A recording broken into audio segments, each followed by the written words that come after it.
اللهم صل على محمد وآل محمد. دولمة وعليها باجلة توها نازلة خضرة. دولمة عراقية. وشوف البصل بعدها تشوي وبعدها تدخن، وأحلى خضراوات.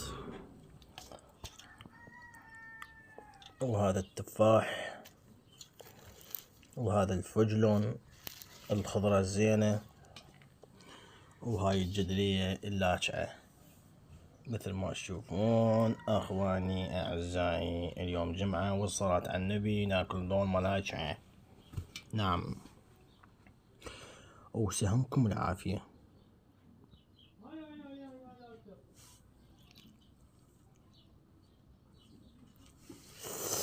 تشوي تشوي تشوي تشوي، تقزقز وتبزبز يمه، والطرشي العراق